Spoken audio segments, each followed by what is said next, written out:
ask them each to briefly, I've given them 1 minute. You've all got their bio books, okay? So this is not the focus on the bio. It's the key things you need to know about them or their company to make sense of the provocative, outrageous things they're going to say in response to my questions. Okay, so with that, Chris, to you. Hello, everyone. I'm Chris Hollister. I'm a co-founder and CEO of Pegasus Senior Living. Thanks to Bob for moderating. Thanks, Michael, for putting this together. And thank all of you for coming. I had the opportunity, if you looked at my bio, to move to New Zealand in 2006. I've been in senior housing since 1986 and have had several different entrepreneurial efforts. Pegasus manages 37 communities, 35 of which are with a RIDEA structure with Welltower that we started in 2018. There's been a lot of dialogue, and a lot of the questions are about, you know, the future of senior living, and are we sort of dinosaurs or going extinct in the model of and my model mainly is assisted living memory care. I have some independent living. But when I was in New Zealand, there's a bird called a takahe. I'm going to spell it for you. Takahe. If you do want to go to your phone, Takahe, and that bird they thought was extinct in 1850. Then they found it in 1948, and I've met a bird, a takahe named Greg, at an island off the shore in New Zealand. So they're now prospering, and so I'm here representing the takahes out there that are doing assisted living memory care, because I think we're not going to go extinct, and I think we're going to have a presence and a place if we do this right in the future. Great. Thank you. Terrific. And I should add, for those of you that don't know, Chris is a veteran in the space with his partner doing assisted living, Southern assisted living, back in the mid-90s. And then when he sold that, then moved to New Zealand, then came back. First was kind of the elder statesman for the industry and scholar and teaching, and then decided to get back into the business again with Pegasus. So, Stephanie, over to you. Yes, I have had the privilege of basically growing up in senior housing. I am as old as the industry, but have been in it over half my life. And I lucked out early on learning this business as a sales specialist traveling the country. Eventually went to law school to basically fund the start of the company, so student loans do pay off or can be seed capital. And have been able to, over the last 10 plus years, develop a company where we build ground ups and still continue to do turnaround assets. My expertise is in sales, and my passion is about growing people's careers. Great. Thank you. Terrific. Luke Maurice. Hi, everyone. We're a Quebec, Canada-based company, 11,000 units, mainly independent living, with 850 units of assisted living. We work in a market where the capture rate is around 18-19% of seniors above 75 years old, which is much more than anywhere else. And it's not a cultural element, it's a fact that we focus very much on affordability and socialization, much less on medicalization. So it's just a different product. Thank you. Perhaps I can mention the fact that who we are in a very quick example. 2 persons in the last 2 months came to me. They were resident. One is a gerontologist, and the other one is a math teacher. And they came to me and said, Mr. Maurice, the last 5 years of our life have been here. And if we slice our life in slices of 5 years, these were the most precious, the happiest moment in our life here. So this is where we are. So thank you. Just as background for that, you're looking at someone here in Luke who did his master's thesis building a statistical model tracking happiness for older adults. And then he built his company around that, around happiness for older adults and minimizing costs. So aren't too many folks that did as built their company on their graduate thesis, and Luke did. All right, Nick. Hello, everyone. So I think I'm the senior living baby on this panel here. I just transitioned from measuring my time in the company from weeks to months. So I've been with Sunrise Senior Living now 10 months. as the Chief Operating Officer. For those that don't know, Sunrise Senior Living operates around 270 communities or so across the US and Canada, a mixture of mostly assisted living, memory care, and then a little bit of independent living in around 15 of those 270 communities. Just prior to this, and I think it'll be relevant for this conversation, I was the CEO of Kindred at Home, not Kindred Healthcare, which some of you sometimes combine the two. So the at home, the home health hospice part of the spinoff that occurred in 2018, and I joined as part of that spinoff. And then prior to that, a mixture of different things that I think are relevant. So I was with TPG Capital, a big private equity firm. I was at Marriott, so a little bit of hospitality. I was at HMS Host, which runs restaurants. Mix all those things together. I think you've got senior living, so the healthcare, the hospitality, and the restaurants, and excited and happy to be here. Great, thanks. Well, Nick, let's continue with you, because I'm we'll go in reverse order, and ask each of you to make a few comments that what you would be sort of your key observations. Where are we now as a sector, and where are we going? And obviously, from you're coming at this as an outsider, as you said, a new person to the Luke. You're looking at this not only your experience in Canada, but as a Canadian looking also at the U.S. product and what you see. And Stephanie is one who I know has an unbelievable passion, really began in doing turnarounds, but has a lot of thoughts with regard to proactive sales and marketing and how important that is. And Chris, you're the veteran. You've been around a really long time, and as you just said, you've got your favorite bird. I thought he'd be named Bob, but he's named Greg. And you're betting on Greg. Yeah. So, all right, Nick, starting with you. Yeah, so again, you always have to remember I'm new to the industry, so I come with, in fact, I joined after COVID, so it was 10 months ago. But fundamentally, where we are today, Sunrise, where I think the industry is today, is fundamentally, at least in our perspective, it's managing two things. It's occupancy and labor, and that's the easy answer, right? I think all the operators in the room, that's the simple answer. I think the more nuanced answer has a little bit to do with those that joined the morning kickoff session this morning, and there was a discussion around baby boomers and how you don't tell them what they do, they tell you what they want to do. So a big part of what Sunrise is trying to grapple with is this idea that, look, we've got existing residents, we've got residents that have a need and will show up, but then there's a whole cohort, a whole pool of potential residents, the baby boomers, the big silver tsunami. Will the Sunrise product, will the senior living product as we know it today, attract them like it has previous folks? So a big part of the journey for me personally, for my company, is to understand how to tap into that. And I'm sure we'll talk about that a lot more, but I think it's a lot around experiences. It's a lot around dining. It's a little bit less about the care, which is what Sunrise has always been known for. So that's, I think, the big pivot that we're struggling with and we're going to have to figure out in the next 3, 4, 5 years. Great.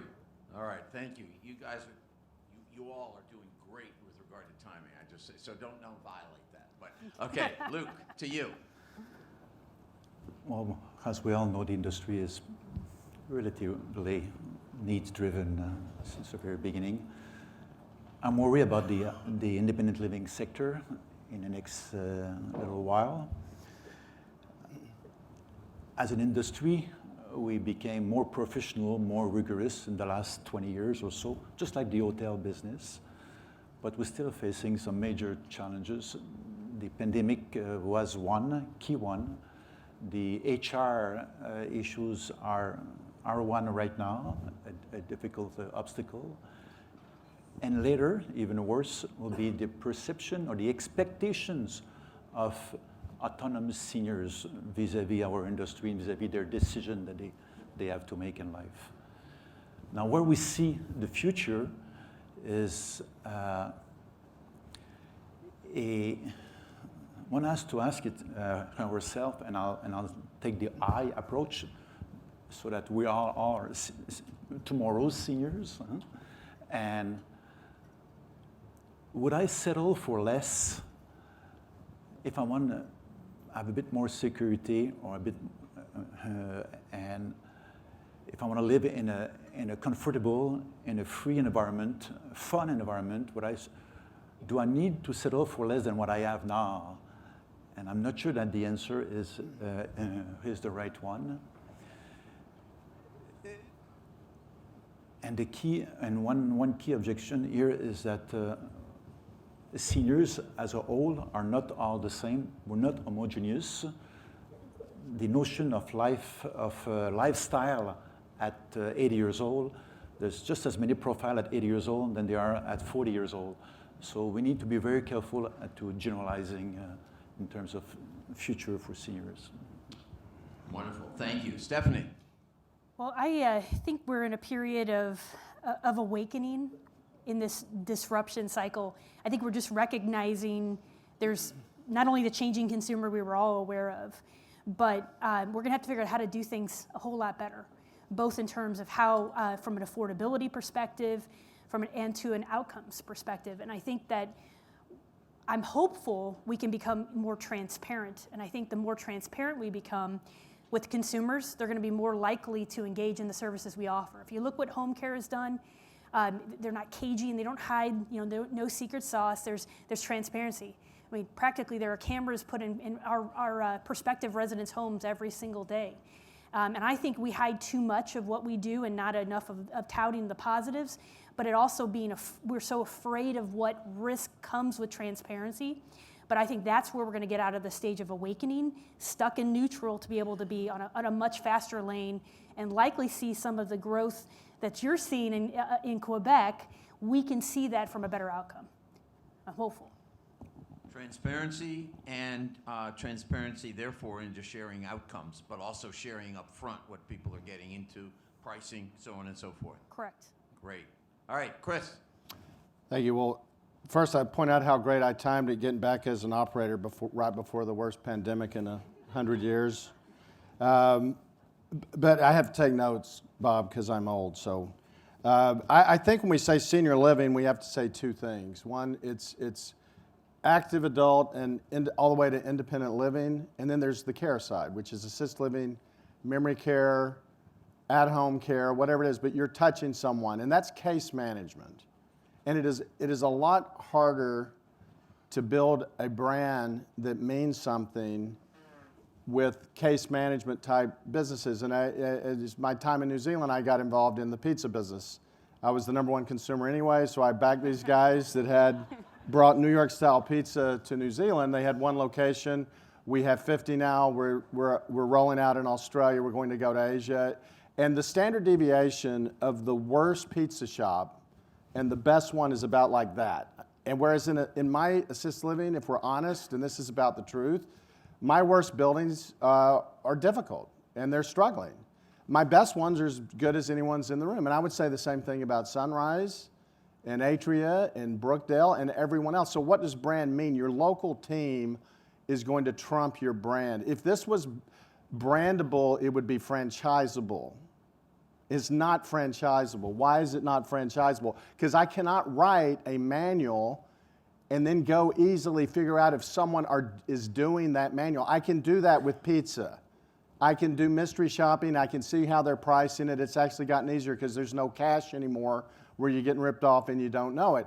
You can do a manual. You can say how to do it, and we all have manuals, but until you get it to go see if the assessments are accurate, it will take you 3 days to a week sitting there going person by person. So I love Scott's presentation last night, so I'm not saying anything bad about what he said. But Ritz-Carlton or this hotel, they're doing experience engineering for a short-term stay. They can experience engineer. How are we going to do the check-in? How are we going to do the concierge? It is a lot harder when you're doing everything for someone, and those healthcare leads have expanded greatly over the last couple of years. People in assisted living right now, a third to a half have mild to moderate cognitive impairment. And we can talk at the party. They can't stay at home. You cannot stay at home if you are going to drink bleach or wander out into the street and not take your meds, which is the #1 reason people are readmitted to a hospital. We're a lot better at managing their meds than they're ever going to be able to do with someone coming into their home once a day or whatever. So we're going into a capital crunch. It's going to be a difficult couple of years, but we are coming out of COVID, and I think that the people that are doing it right and pay attention to their cultures will do great as the baby boom starts coming after 25. Good. All right. Now, I gave you the breadth of time in some of those answers, but now, okay, I want to pose sort of two ways of looking at it. Is the future of senior living taking the current model and making it better? Or is that just squeezing the remaining juice out of an old and outdated model? Or does the future lie in deconstructing or transforming the current model to serve a new customer in new ways? Put another way, is all the current talk in preparation for this session, the last 6 weeks, with all the major sort of senior living publications and newsletters, and God knows there are a lot, I've looked particularly for words, and the number of times that disruption, deconstruction, innovation, transformation or transforming, I've seen those words more than I've ever seen in the last 6 weeks. So is that all hype? Or does it really speak to a fundamental reality that the folks in this room, if they're not already aware of, hopefully they are, because they're at Senior Living Innovation Forum, they should be. So, Stephanie, I'm going to start with you. Well, I think in order to survive, we're going to have to change. The way the old model is set up just doesn't work. We knew going into COVID that the age band we were approaching was already going to have fewer resources, and for the next 5 years, we're going to maintain similar pressure. But on top of inflation and way that wages are going, it's like we have to figure out ways to more dramatically change. I don't think we're there yet. I don't think anyone has identified that open lane of what disruption looks like and breakaway moment. But I think that this is the time that you begin measuring your outcomes. Because I think 3-4 years ago, there were probably companies whose use of technology was so limited that they couldn't even communicate maybe some of their most important data metrics that today you probably have some understanding of. Now, how do we get those data metrics to work for us in a machine learning capacity? I mean, that's where we could be if we don't just start today. So I would still say it's awakening. I don't think we're at disruption, but this is where I think if you are correctly in your lab and looking at your information and how to improve your services, you're going to see change. We're going to have to. Good, thanks. Nick, I'm going to go to you next. So beware, I'm not just going up and down the line now, so be on your toes. Okay, Nick. So a statistic that I've heard many times is that 11% of seniors choose senior living in some capacity, which implies 89% do not. And that's the generations previous to baby boomers. My concern is that baby boomers will be even less. So even though the silver tsunami is coming, the 10,000 a day, turning 65, the 2025, all that stuff, I worry that the current model, the current offering, that 11% will dwindle if the current offering stays. Now, there will be a need, because there's still a need. You discussed the wandering. You talked about people eating the chlorine or the bleach. So that is kind of the underpinning. But the reality is, if we're going to reach in as an industry and pull that number from 11% and stop it from going down, but actually grow it, it's going to have to be a different model for the consumer, for them to choose senior living to begin with. And again, I came from the hotel industry, Marriott, and they really transitioned this idea of experiential living. So how do you do that in an average 1.7 day length of stay, which is what the normal business hotel has? Well, I think we can do it when your average length of stay is 2.5 years, or maybe 3 years, or 4 years. So it's really tapping into that. Sunrise doesn't have the answer. That's not what we've done. But I will tell you, I think as an industry, if we want to get that number to go from 11 to 12 to 13 and not to 10, 9, 8, which I think is where it will go, we have to do something along those lines. Good, thanks. Okay, Chris. I'll be a little bit of a contrarian. I think we can do a lot. We can do better things within the walls by integrating with healthcare, like what Joel was talking about, really focusing on outcomes versus just satisfaction. We'll talk about U.S. News and World Report here later, but that's a great start, but we don't have the data yet to talk about outcomes. Look, 95% of seniors, is the stat I've always heard, they don't want to move into assisted, they don't want to move out of their home, and they're not going to. Those 5% that do, Jimmy Buffett, new ideas, things thematically around doing better in the world or a university or whatever, people are going to move out. Most people now, and have always, they don't want to move into one of my communities, assisted living memory care, until they have a healthcare need. But when they do, the question is, they better with us, or are they better at home? And I think they're still better with us than being at home, given the age and the frailty of who we're serving now. Okay. Luke, last word on this. Yeah, when we talk about seniors housing, it's so wide. It's like talking about school system. To me, the answer can vary so much from one product to another, or one type of product to another. The world is changing very fast. I would tend to say that the expectations of new seniors are changing even faster than other aspects of the community, age groups of the community.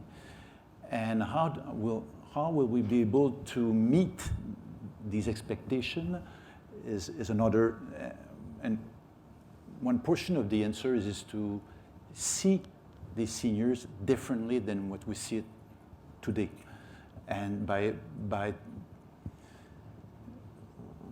realizing that 75% of people 75 and up do not need any care, they're quite content.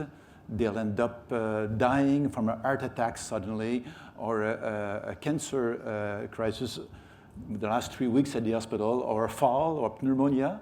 So there's all sorts of seniors, and in my book, these are the seniors that I want to attract if we want to increase the portion of seniors that lives in our industry. If we consider our industry as a whole, we need to attract the ones that do not need care and so on. To me. Okay, thanks. All right, Andy Eby, Bickford. Are we squeezing the juice, the last remaining juice, out of an old model? Or is all this talk about disruption and transformation just hype? I must have been looking at my phone. I think that's why I got called out. But no.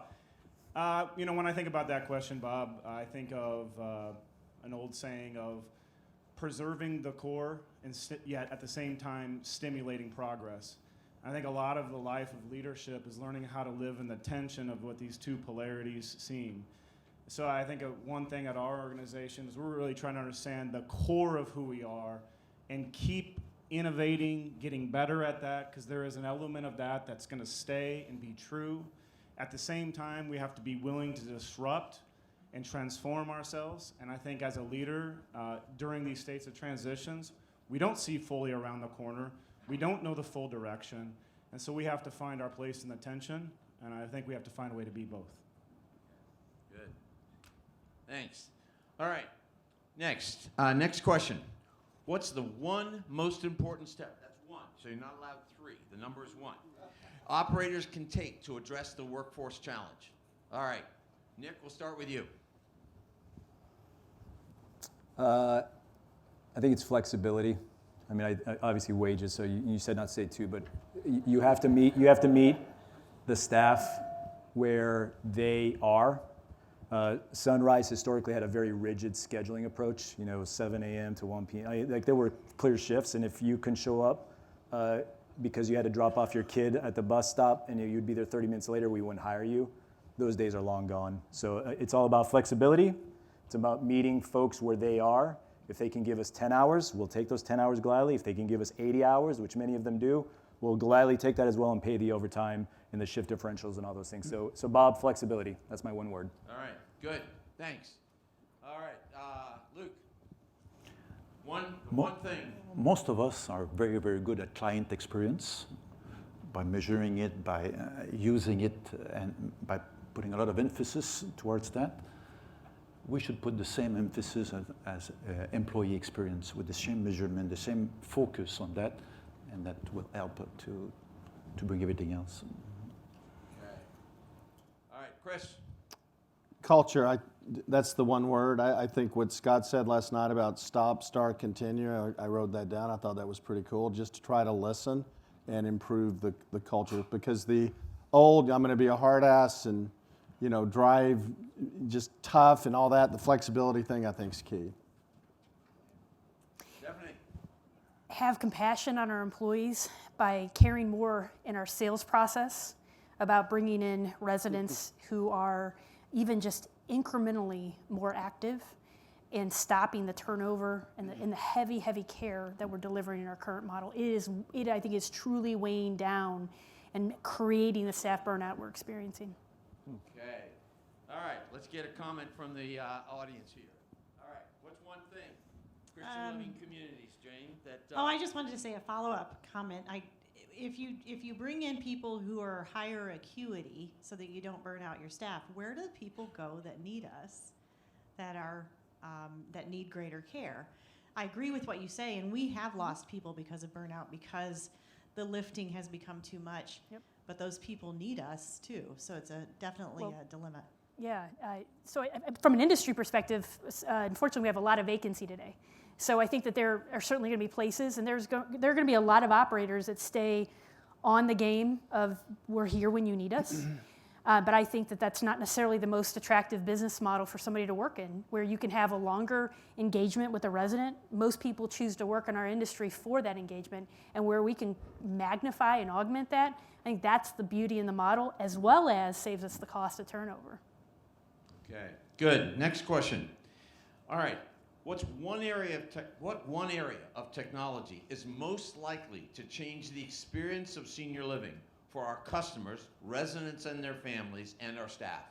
What one area of technology most likely to change the experience? Okay, Luke, I'll start with you.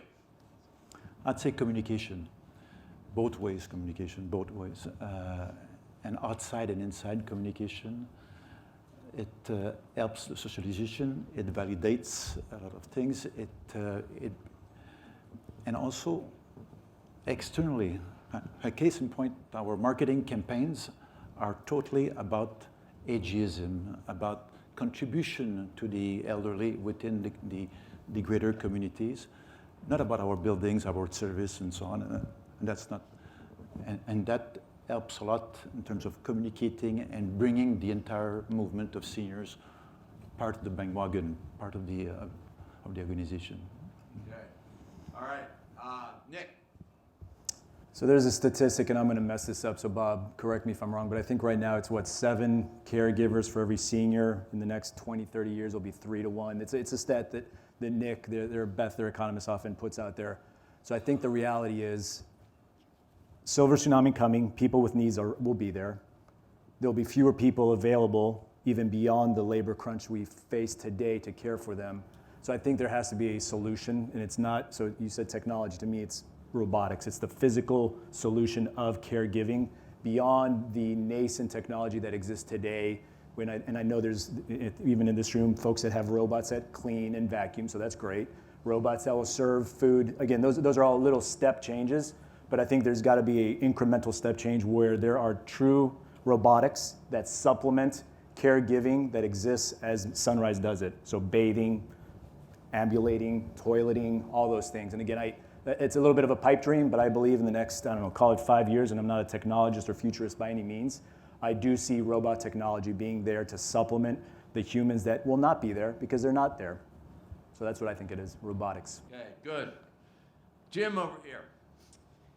Midwest Health. So, what's one thing in technology that can make the biggest impact on the experience? So, you thought this was just a come after lunch and kind of half snooze.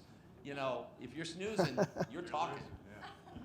No, I would agree with Chris. I think getting rid of the paper is a huge asset. So we're going to DocuSign and things like that to push out paper and not have people go through reams and reams of admission work and things like that don't do people any good. So I would agree that the paperwork is going to be a huge part of it. Not the only part by any means, but part of it.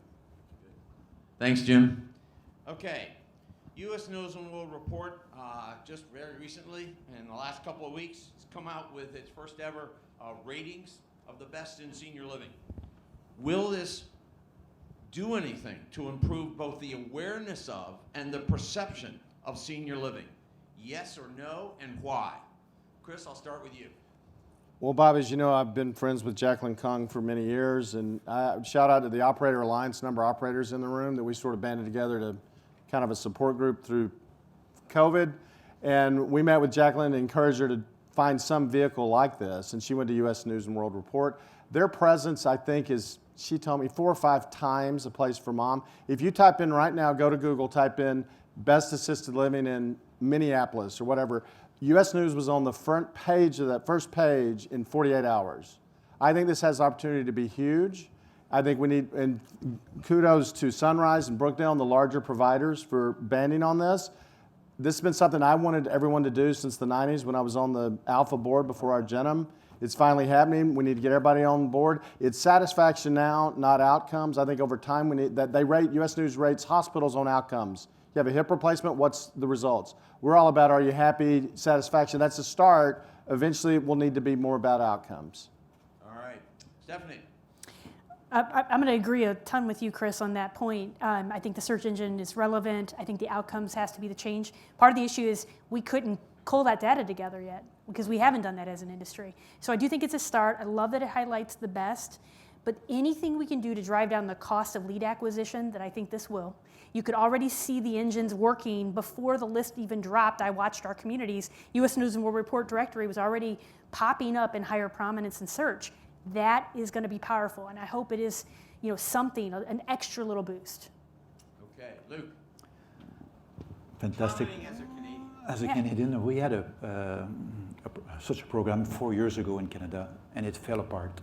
It was run by volunteers, defenders of the seniors and so on. There was some biases, and it needs to be rigorous, obviously. It needs to be structured and unbiased, but otherwise it's a bust, I think. So earlier someone talked about transparency. I shared that 11% quote. I think this U.S. News and World Report will help with both those things. We were huge proponents of it because we wanted the industry to be lifted, not necessarily any specific Sunrise community. So I think it completely changes the tone of the conversation when U.S. News and World Report is publishing. In fact, I like the fact that it's not outcomes and it's more satisfaction. Like it's going away from the healthcare, rehospital, like it's talking about the great experience that folks get in senior living. So we're amazingly excited, and I think it's good for the industry. And it's that type of tone that will change the penetration of this within seniors to go from 11% to 12%. Okay, seems to be a consensus. It's a positive. It helps to tell the story. It helps generate leads. Let me just point out one thing. I know there are a number of you here that are with or lead not-for-profit providers. They were way underrepresented in this survey, way underrepresented, which is an irony. Since if you look at, for instance, NIC's data on occupancy, for the most part, not-for-profit providers have a 4 to 5% advantage, differential, in terms of higher occupancy rates, and normally are thought to have really satisfied customers. But they're way underrepresented in the first year of the U.S. News and World Report. They're almost off the grid. So just think about that if you're a not-for-profit provider. Are you missing out on an opportunity? As has been mentioned already, within 48 hours, they were in the top 3 in terms of the number of searches in senior living. So their engine is huge. As you well may know, you had to hit a certain threshold of responses to even be considered for this accolade. That doesn't happen by accident. So our team members, our EDs, were directly incentivized to connect with their family members to get responses, good or bad. I mean, it's up to the family members to respond, but it doesn't happen by accident. And I will tell you, we at Sunrise, and I think everybody hopefully on the panel, it is a win-win-win for our industry to get better view, a better perspective into senior living through this amazing channel of U.S. News and World Report. So there's been a lot of complaining, a lot of moaning, a lot of commenting by people like Steve Moran about how the industry doesn't tell its story and doesn't tell all the good news. Well, this is an opportunity, folks, but it's going to take a little work on your part. If you want to be once again in your own silo, go ahead. But if you want to really lift the perception of the overall industry, I think this is a great opportunity. Yes, that's an editorial comment, Michael. You can slap my hand. Okay, next question. There's been a lot of talk about how COVID, including today here, has changed the approach of private pay senior living to healthcare being delivered in our buildings. Is this mostly talk, and will senior living return to shipping folks out for their healthcare needs? Or are we going to see a fundamental shift in thinking about the health and healthcare experience of our residents and the role of senior living in addressing those health and healthcare needs, whether through partnerships with healthcare providers or through providing healthcare services more directly? Okay, Stephanie. Well, I think we're going to see a modified approach. Everybody quickly adopted telehealth platforms. But regardless, I think the way that dollars are moving through healthcare, we're going to have to collaborate differently.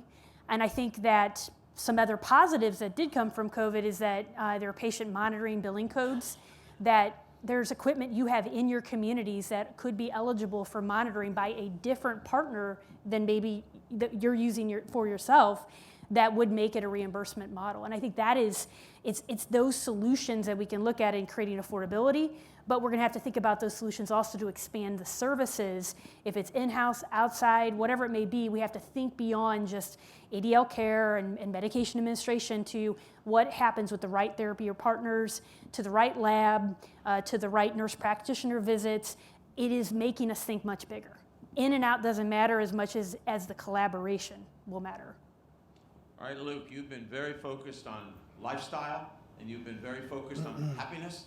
And again, you have a very different healthcare model in Canada. But any comments you want to make on this? No, I think I would pass on that question because there's too many differences within our systems, health systems. Okay, Nick. So COVID did have a shift to be more care-centric, more healthcare-centric as an assisted living operator. And Jack, my boss, our CEO, and I have very attempted to pivot in a different direction in a very meaningful way and move away from that. And again, it kind of ties to what I've been saying, and hopefully you're getting the recurring theme. It's more about experiences, it's more about wellness, less about healthcare. And oh, by the way, there are folks who get reimbursed very handsomely to provide healthcare, and we don't. So we're really trying to shift away. So I will tell you, COVID forced our hand in some ways. We're very hard pushing back towards figuring out partnerships. We've had some great conversations on this stage here of how that could work, where, you know what, there's Medicare money that will far outstrip any private pay any day of the week. Let's get the healthcare where that belongs, and let's do the activities of daily living support, the wellness, the experiential living that we want to provide to our residents. All right, Chris. Just tying it back to the U.S. News report, they've been doing SNFs, nursing homes, for a number of years. The best of in nursing is 15%. We got 42% the first year during COVID. So I think that's phenomenal. And again, I want to thank Sunrise and Brookdale and these other big providers, because if we can get everybody to coalesce around this, we're about a 30% now, it'll go over 50%. Do I think healthcare? I think certainly rehab, doing more rehab is going to be great. I mean, we do so much already in assisted living, and we have, you have so many department heads, you have to be stable, functioning human beings. It's already so hard. It makes my head spin a little to think about doing more healthcare in the building. And I listen to Jill, and I'm a little bit like a dog watching a card trick. I don't understand it completely about how all these pieces come together, but I hope it works. But people have been saying it's going to work for a number of years and be transformative, but it hasn't happened yet. I think there are things happening on it, and I guess I need to learn more about it. Okay. All right. Let's go to the next question. With many older adults likely to live now into their 90s or beyond, can we really talk about one senior living industry? Do we rather see two very different markets emerging? A lifestyle product serving those primarily, though not exclusively, 65 or so, let's say, till their mid-80s, sometimes later, and a care-driven product serving those primarily, though not exclusively, in 85 to 100 plus. Yes, no. Another question, or another version of asking this question is, are we seeing a maturation of space where it's of the sector, where it's not one size fits all, and what's appropriate and desired by a 70-year-old may be totally different than what's desired by a 96-year-old? So, all right, Luke, we'll ask you that first. Absolutely, it's clear to me, and even the age is not the major issue, it's the health of the person. We see so many people. I was snowmobiling with someone that was 92 years old but this winter, and he was very, very strong, very capable, and so on. So it's a matter of health. It's a matter of aspirations as well. We're not all alike, and that's important, and needs, of course. So it's three issues, I think. Yeah. Bob, I would argue it already exists today. I mean, that bifurcation already exists. It's just, there's a sense it'll become more extreme. First of all, there will be more people, so there will be more of these seniors of this age. And oh, by the way, with longevity increasing, there will be folks who live longer, but still have the ambulation issues and the different activities of daily life support, daily living support that they need. So I think it's trying to manage the entire spectrum, but I'll be honest, I don't feel it's any different than it is today. It's just going to be more urgent. It's going to become more clear that bifurcation exists, and you have to figure out how you care for that need, whether it's in a single building, different wings, whether it truly is kind of a separation. We're doing it today. Chris? Yeah, I agree with Nick. I think it's already there. I mean, I remember in the 80s going into a building in New Hampshire, a nursing home, and it had a buffet line. I mean, the idea of a buffet line in a nursing home is kind of crazy now, but assisted living came along and has replaced the old ICF designation, which if you're too young to know, the intermediate level of care, there used to be 2 levels of reimbursement. We're already there. Assisted living is essentially private pay nursing. We're trying to keep those people as long as we can. I think to a really bright guy once told me it's going to go back to the commune. That was Bob. Of really self-directed small communities with a purpose. I told you I'd get it in there. You worked hard at that. Yeah, and I think there's going to be a lot of energy for the 60-plus, pickleball, small, whatever, just different models that are. It's going to be very exciting on the other end of the spectrum. Okay. Stephanie? I think the active adult side will blend into multifamily just enough that we might see that kind of separate and sophisticate over time as to its own industry. But for the most part, service is what is our business, and it might be hospitality, it might be healthcare. I think there's a good sense of us being able to, as one industry collective, but definitely an active adult 55 plus is unique, and that's going to be a different product line that I think will blend and kind of break away. Personal comment, I don't think it'll be called active adult in 10 years because I don't think you're going to attract boomers with the sense that when they have to leave there, that means they're inactive by definition. So you may just think about it's an incredibly ageist term, active adult. And so I think that it may have a limited future, though I think that area obviously is going to you're going to see explosive growth. Okay, brief answers on, is your focus for your company going forward to do more for your residents inside your buildings, or does it include going outside the walls of your buildings to serve customers in the community and in their current homes? We'll start with you, Nick. Inside the building. Okay, good. And Bob, I just want to be clear, so you're asking, would we go into home care, home health? Yeah, and I'm not saying no longer serve people in your buildings, but are you going to stay exclusively focused on serving people once they're in your buildings? Yes. That's the question. Very much so. Okay, Stephanie? Yes, except that we're putting more and more emphasis on how we reach into the home in community outreach for proactive selling, like working with people who are still stuck in a KNOW situation that they call no, and we hear differently, and helping them understand the benefits of senior living. Why do you think that's important, and relate the conversation, although that you and I have had about the concern of shorter length of stay, turnover of residents, and so forth? Yeah, I think we're in an industry where people don't know enough to say yes. And I think that if we can demonstrate lifestyle and solutions in a way that somebody can embrace and make the decision, we rely too much on adult children to make decisions on behalf of very capable seniors. And I think that is why we don't see the penetration rates we could have.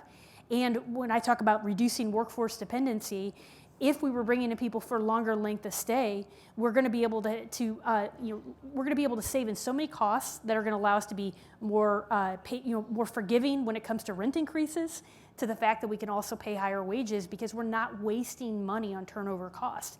And so if we think about 90% of our capable audience is at home. That is our number one enemy. Now, we'll refer out to home care and do all the services that others do better than us. We're going to zero in on our internal service, but we think it'll support the underlying business by doing that home outreach. Okay, let's see. Luke. I think that both will be needed.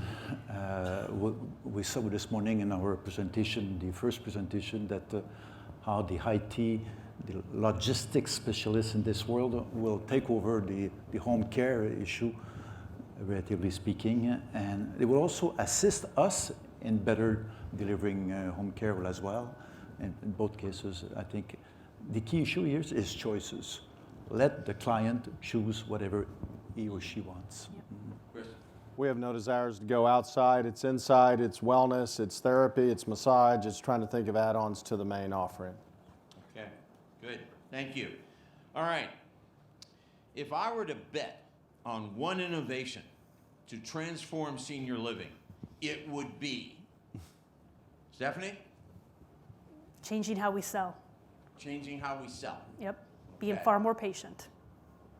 Okay, just give me a couple sentences. How are we going to change how we sell? Say a little more. I'm beating the same drum on the fact that I think that we have got to put seniors in the driver's seat, be far more patient and understanding that there's about an 18-inch journey that feels like a marathon from the gap between a head and somebody's logical sense of what they know they need to do to what they feel like they're losing or they're giving up and making the decisions. And I think that we sort of gloss over that. It becomes one of a million stories when we can lean into it and be a problem solver and be able to build those bridges much, much sooner.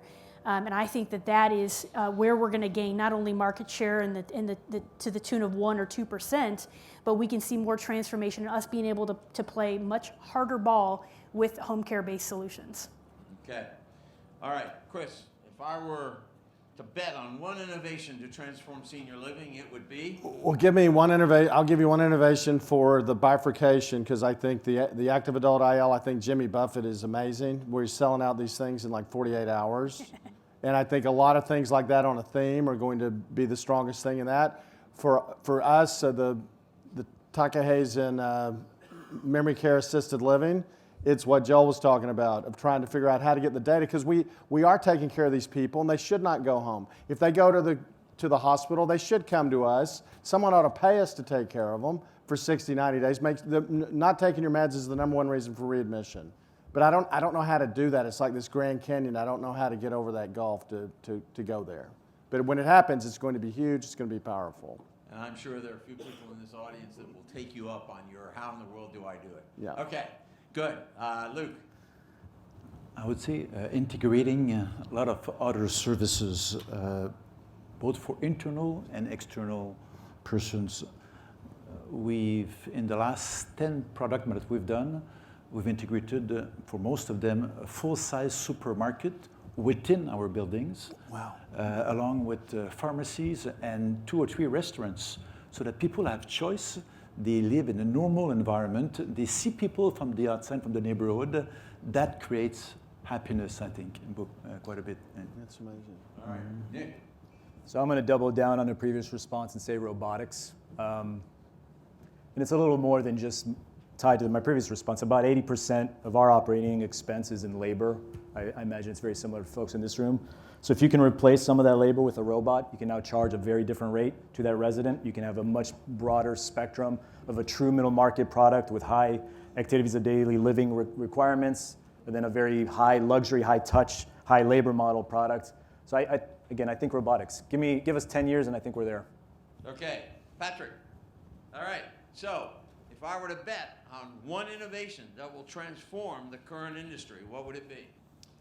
Technology enables a portfolio of services that people get to pick where they want, when they want them. All right. We're getting to our end here, so rather than having a prancing Michael looking at me, but for our last question, do you aspire to live in one of your communities in the future? Why or why not? Do you aspire to live in one of your communities? Okay, Nick, let's start with you. No lying. You know what? I will confidently say yes, and here's why.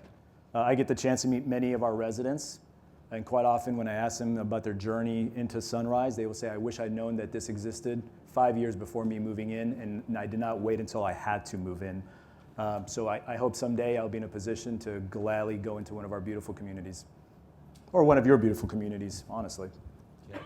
That's because we couldn't remember. Stephanie.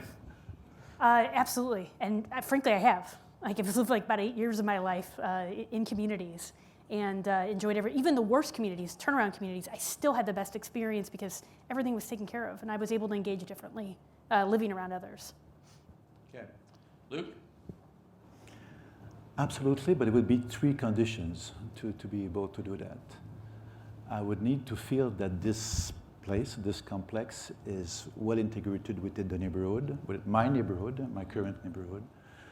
A complex that has access to a lot of services, whether commercial, community, cultural services there, and a place where I think that there would be 2, 3, 4 persons that I can relate to. To me, that's the fundamental of why would I do that? Why would I think that there is a chance that I would be happier there than in my current large home being alone, you know? And to me, that's key in that sense. Chris? I would, we have 3 independent livings. I'd actually absolutely move in there. You know, if I was at that stage of life and, you know, was a single or whatever, just the activities, the love, it's like a cruise ship on land. Absolutely. For our assisted living memory care, I would not choose to want to live there, but if I had the need, I think when we do it right, we have a lot to offer. I met a guy named Tony in our Stockton community, Stockton, California, and he's just a little older than me. He was an electrical engineer in the defense industry, and he has a very rare condition where his blood vessels shut off, just like that, and it's like someone's putting a tourniquet. It's probably going to kill him. But he don't want to be there, but he needs to be there, and he's happy being there, given the fact that he needs care, he needs someone supervising him. And I think that's what a lot of our people are getting. With the memory care, they can't live at home. They have to be in there, or they're risk to themselves, and they can live in the moment and have joy, and that's what it's all about. Thank you. Thank you all for your answers. I may say, Bob, that Yes. there's so many couples living in our places, couples that are too different from one another. One is very active, needs to talk to a lot of people and so on, and the other one quite happy to be, quite content to be in his apartment. And that brings a lot more joy, a lot less stress within many couples, oddly enough. Well, with that note, Luke, let me say, to sort of wrap up here, I think we see that with the previous generation, this was referred to this morning by Patrick in some of his comments, they had what I've labeled accidental longevity. And with accidental longevity, they were simply grateful to survive. With boomers, they know, having seen the experience of their parents, they're liable to live longer. But they are determined to thrive rather than just grateful to survive. That means choice. That means being far more demanding. And I think we have to think about the difference between what I would call, and I think this is this sort of huge opportunity, the difference between next stage living and end stage living. Next stage living, I would argue, is much more aspirational. It's something that I want to embrace. It's an opportunity for me, or in our case, for my wife and I. We're about to turn 73. So yeah, I can't be in this foolish us if we haven't thought about this. If something happened to one of us or whatever, or where would we want to live? So that's aspirational. It's something you desire to embrace. It's something you look forward to. That's different from having a product that you dread having to go into because of what it connotates. Now, I think we can change that image. And let me be clear. There's always going to be a market for next stage living, for end stage living. So I'm not saying that sector's going away at all. But that said, I think that there's a huge opportunity both in next stage aspirational living, as well as there's an opportunity to change the mindset in end stage living that your life's effectively already over, as opposed to everyone has a desire to have a sense of purpose, a sense of belonging, and a sense of connection. And that's regardless of mobility or cognitive status. And I would say, as been in the industry for 40 years, we've gotten spoiled in the assisted living, memory care, and skilled nursing business. We used to sell more lifestyle setting socialization. In the last 12 years, particularly after the Great Recession, it was easiest just to sell care. We have the care when you absolutely can't live without it. That's not a prescription for a growth model. and an attractive model of the future. So thanks everybody very much. Really appreciate your time. Please join me in thanking our panelists. Yeah, thank you.